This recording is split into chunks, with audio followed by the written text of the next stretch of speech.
সরকারি জমির খড়ের কুঞ্জে আগুন, পথে বসার উপক্রম অসহায় পরিবার। নদীর পাড়ে সরকারি জমিতে মাথা গোঁজার শেষ আশ্রয় ছিল একমাত্র খড়ের কুঞ্জ। রাতে কিবা কারা সেই আশ্রয়ে আগুন ধরিয়ে দিয়েছে, অভিযোগ অসহায় পরিবারের। সব হারিয়ে পথে বসার উপক্রম দক্ষিণ মহেশপুর ৪ নম্বর ওয়ার্ডের ওই পরিবারের। কাঠালিয়া ব্লকে ঘটনাকে কেন্দ্র করে চাঞ্চল্য ছড়িয়েছে। পাল, হ্যাঁ বাপের নাম সুরেন্দ্র পাল, হ্যাঁ বাড়ি দক্ষিণ মহেশপুর। হ্যাঁ কয়েকটা গরু পালি, গরু পালি আর আমার সংসারটা চলে।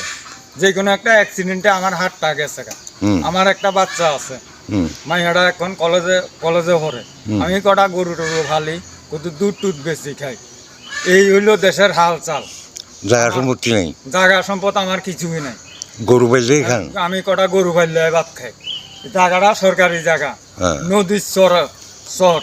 আষাঢ় মাস আসলে চরের মধ্যে জল উঠে, বন্যায় নেগা খেরের মুরেল দিলে।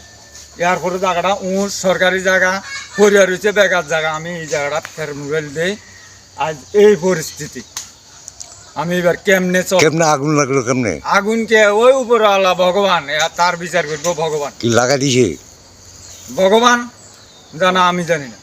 আমি কারোর দেখছিও না, কারোর সন্দেহ করতাম না, দরকার নাই। এটার বিচার উপরওয়ালা করি। এখন কি করবেন? কখন আর কিতা করি, কখন যে আমি আবার খের কিনার মতন আমার পরিস্থিতি নাই।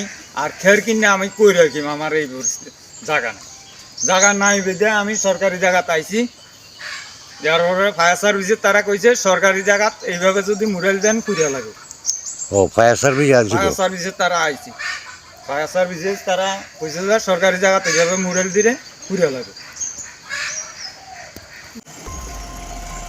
এই অখন আমার ১০-১২টার